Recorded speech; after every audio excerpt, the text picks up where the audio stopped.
হে বন্ধুরা, কেমন আছো সবাই? আশা করি সবাই ভালো আছো। আজকের পর্বে আমরা একটি অসাধারণ অ্যানিমেশন ফিল্মের সম্পর্কে জানতে চলেছি, যে সিনেমাটির নাম হচ্ছে দ্য টেল অফ ডেসপেরো। তো যাই হোক, এই সিনেমাতে আমরা ইঁদুরকে মেন লিড ক্যারেক্টার হিসেবে দেখতে চলেছি। আর এখানে যে মেন ইঁদুরটা থাকবে সে হবে একটা নাবিকের, আর সে এই ইঁদুরটাকে নিয়ে একটি রাজ্যে যায়।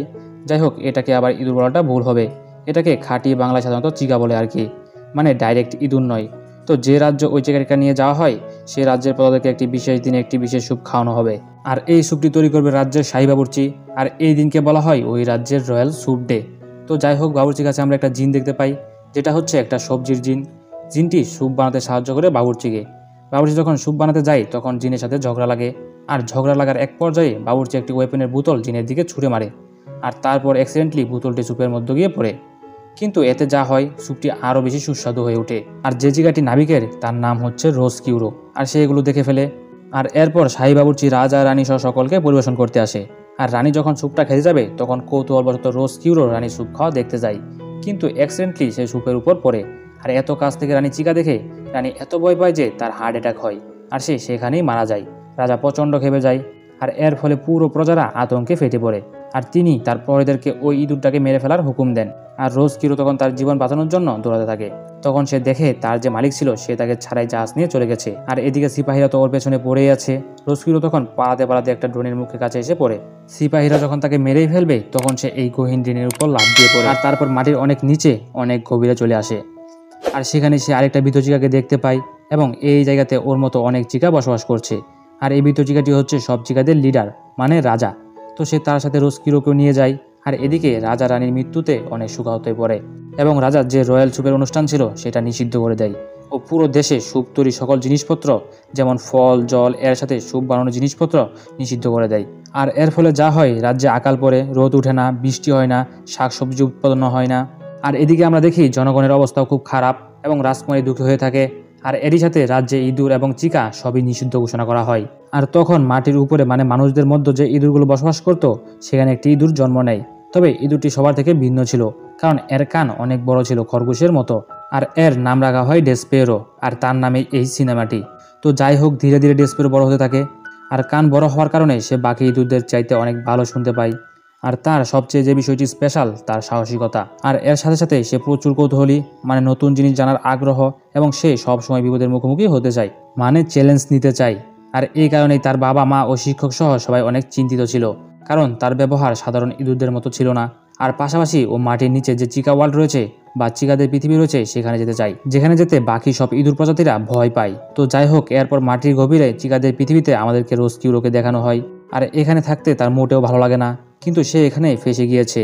আর ওই চিকাদের যে লিডার ছিল সে বাকি চিকাদের উপর হুকুম চালাতো, যেটা রোজ কিউরোর একদমই পছন্দ ছিল না। আর এদিকে মানে মাটির উপরে ডেসপেরোকে নিয়ে তার ভাই রাজপ্রাসাদের লাইব্রেরিতে যায়। আর তার ভাই তাকে বলে যে আমাদের কাজ হচ্ছে কাগজের বইগুলো কেটে নষ্ট করা। কিন্তু ডেসপেরো যেটা করে, সে বই না কেটে বইয়ের কাহিনী পড়তে থাকে। আর এই কাহিনীটা পড়ে তার ভালোই লাগে। আর কাহিনীটা ছিল একটি যোদ্ধার, যে রাজকুমারীকে বাঁচাবে। তো এই গল্প পড়ে ডেসপেরো নিজেকে যোদ্ধা ভাবতে শুরু করে। এমনকি চলে যাওয়ার পরও গল্পের স্মৃতিটা তার মাথা থেকে যায় না, মানে সব সময় নিজেকে যোদ্ধা হিসেবে ভাবে। আসলেই সে যোদ্ধার মতো, ও কোনো কিছুতেই ভয়ও করে না। তো এরপর রাজকুমারীকে দেখানো হয়, তার মনটা খুবই খারাপ ছিল। ডেসপেরো যখন রাজকুমারীকে দেখে তখন সে তার সামনে গিয়ে শ্রদ্ধার সাথে কথা বলতে শুরু করে। রাজকুমারীও ডেসপেরোর ভদ্র আচরণ ও কিউট দেখে বেশ খুশি হয়। আর ডেসপেরো তখন রাজকুমারীকে সেই যোদ্ধার গল্প শোনায়। অ্যাকচুয়ালি এই সিনেমাতে আমাদের দেখানো হয়েছে ইঁদুর মানুষদের সাথে কথা বলতে পারে। তো ওই গল্পটি রাজকুমারী অনেক পছন্দ করে, কিন্তু ডেসপেরো রাজকুমারীকে পুরো গল্পটি শোনাতে পারেনি, কারণ পুরো গল্পটি সে নিজেই পড়েনি। তো রাজকুমারী পুরো গল্পটি শুনতে চায়, আর এই জন্যই সে রাজকুমারীকে কথা দেয় সে নিজে পুরো গল্পটি আবার পড়ে এসে তাকে শোনাবে। আর এদিকে ডেসপেরোর বাবা মা জানতে পারে যে ডেসপেরো মানুষদের সাথে গিয়ে কথা বলেছে, যেটা ইঁদুরদের জন্য পুরোপুরি নিষিদ্ধ। কিন্তু আমরা এদিকে দেখি ডেসপেরো কারো কথা শোনার পাত্র নয়, সে ওই যুদ্ধের কাহিনীটি আবারও লাইব্রেরিতে গিয়ে পড়ছে। আর তখনই সেখানে ইঁদুরদের যে কাউন্সিলর রয়েছে তারা চলে আসে, এবং তারা ডেসপেরোকে বেঁধে নিয়ে যায় কাউন্সিলে, এবং ওর নামে অভিযোগ ওঠে ও মানুষদের সাথে কথা বলেছে এবং ইঁদুরদের ওয়ার্ল্ডের নিয়ম ভেঙেছে। আর এই জন্য তাকে মাউস ওয়ার্ল্ড থেকে বের করে দেওয়া হবে, এবং তাকে শাস্তি হিসেবে অন্ধকার আচ্ছন্ন সেই কুয়ায় ফেলে দেওয়া হয়, যে এলাকায় সাধারণত চিকারা থাকে। আর ইঁদুর আর চিকার কিন্তু শত্রুতা রয়েছে, চিকা সাধারণত ইঁদুরকে খেয়ে ফেলে ধরতে পারলে। তো যাই হোক, ডেসপেরো কিন্তু মোটেও ভয় পায় না, সে নিজেকে একটা সাহসী যোদ্ধা হবে। আর তারপর অন্ধকারে হাঁটতে হাঁটতে একটা জেলের কাছে চলে আসে, আর এখানে সে দেখতে পায় অনেকগুলো চিকা মিলে একজন জেলারকে বিরক্ত করছে। জেলার জেগে উঠলে বাকি সব চিকা পালিয়ে যায়, কিন্তু ডেসপেরো সেখানে থেকে যায় আর তারপর ওই জেলার তাকে ধরে ফেলে। তো ডেসপেরো ভাবে এর আগে আমি মানুষকে গল্প শুনিয়েছিলাম, তখন আমাকে তো সুনাম করেছিল, আর এজন্য রাজকুমারীকে যে গল্পটি শুনিয়েছিল সেটি জেলারকেও শোনায়। কিন্তু জেলার তো বুড়ো মানুষ, তার তো এটা ভালো লাগে না, তাই সে ডেসপেরোকে ছুঁড়ে ফেলে দেয় এবং সেখান থেকে চলে যায়। আর তারপর অনেক ইঁদুর এসে ডেসপেরোকে ধরে নিয়ে যায় তাদের লিডার চিকার কাছে, যে কয়েক বছর আগে রোজকিউরোকে পেয়েছিল। বৃদ্ধ ওই চিকাটি খুবই নিষ্ঠুর ছিল, মানে লিডারটি, এবং সে সবসময় চাইতো রোজকিউরো যেন তার মতো হয়, কারণ সে রোজকিউরোকে এই চিকাদের লিডার বানাতে চেয়েছিল ভবিষ্যতে। রোজকিউরো অ্যাকচুয়ালি তার মতো এত নিষ্ঠুর নয়। এরপরে সিনে আমরা দেখি ডেসপেরোকে একটা মাঠে ছেড়ে দেওয়া হয়, আর পুরো চারপাশে অনেক দর্শক রয়েছে এবং একটা ভয়ঙ্কর বিড়ালকে ছেড়ে দেওয়া হয় ডেসপেরোর সামনে।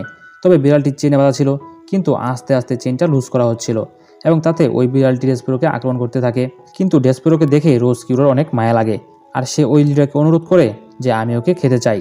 আর এটা শুনে লিডার খুবই খুশি হয়। তো এরপর ডেসপেরোকে রোজকিউরোর হাতে তুলে দেওয়া হয়, কিন্তু রোজকিউরো তাকে নিয়ে তার ঘরে চলে আসে এবং সেখানে তারা অনেক গল্প করে এবং তাদের মধ্যে অনেক ভালো বন্ধুত্ব হয়ে যায়। আর পরবর্তী সিনে দেখা যায় রাজকুমারী সবসময় বিষণ্ণ হয়ে থাকে, আর রাজকুমারী কাজ করার জন্য একজন নতুন দাসী এসেছে, যার নাম হচ্ছে মিক।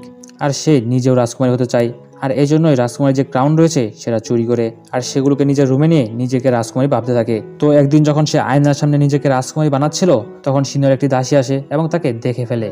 দাসীটি তাকে শাস্তি দেয়, আর শাস্তি হিসেবে সে আর রাজকুমারী কাজ করতে পারবে না, তাকে জেলে যে কয়দি থাকবে তাদের জন্য খাবার নিয়ে যেতে হবে। তো মিক যখন খাবার নিয়ে জেলে যায়, তখন ওই জেলাটি তার সাথে অনেক খারাপ ব্যবহার করতে থাকে এবং তার খাবারও ফেলে দেয়।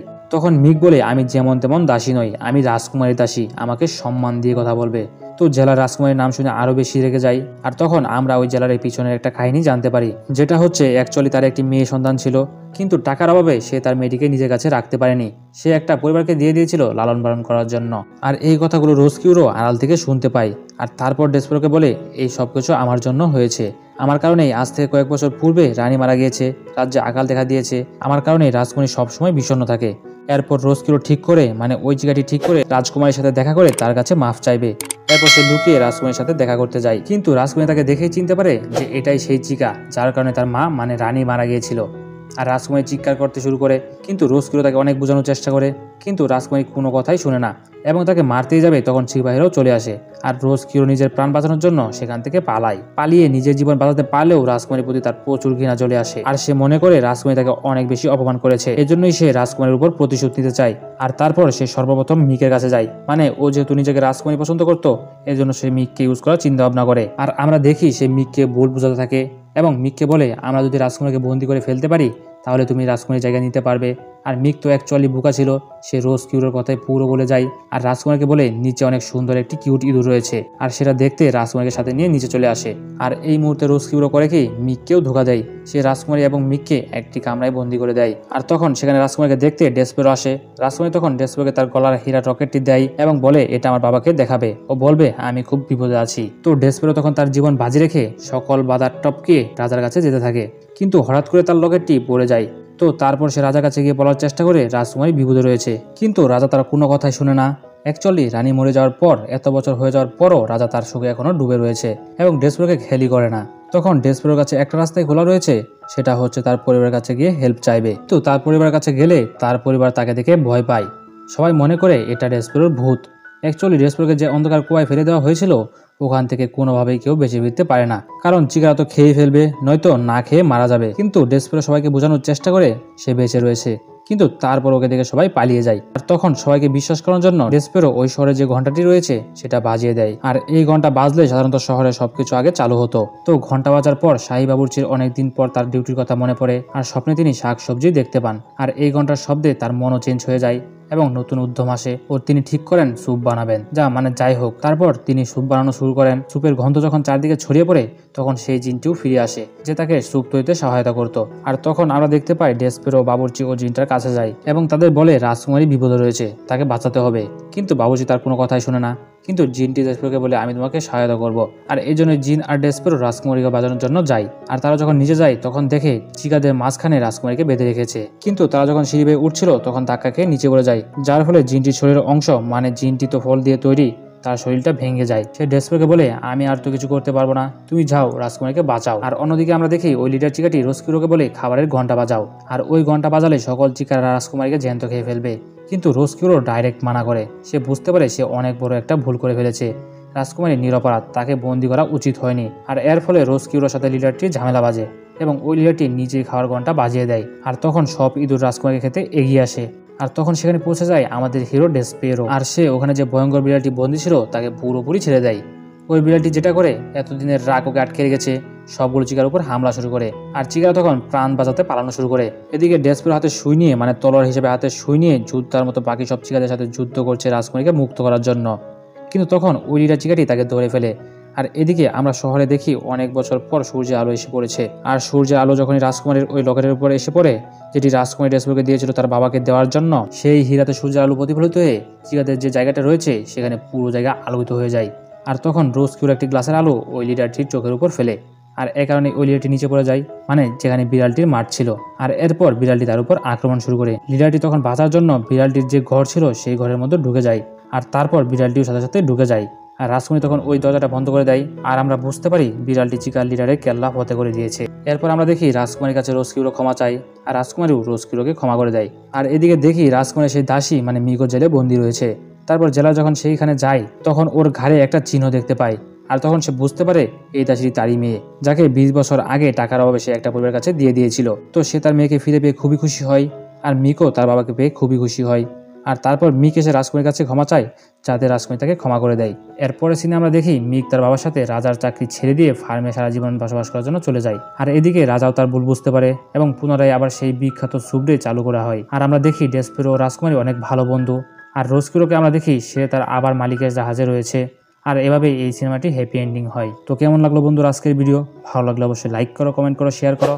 আর এরকম ভিডিও সবার আগে পেতে চ্যানেলটি অবশ্যই সাবস্ক্রাইব করে বেল আইকনটি ক্লিক করে দিও। তো দেখা হচ্ছে পরের ভিডিও নিয়ে। আজ দেখানোর জন্য বাই।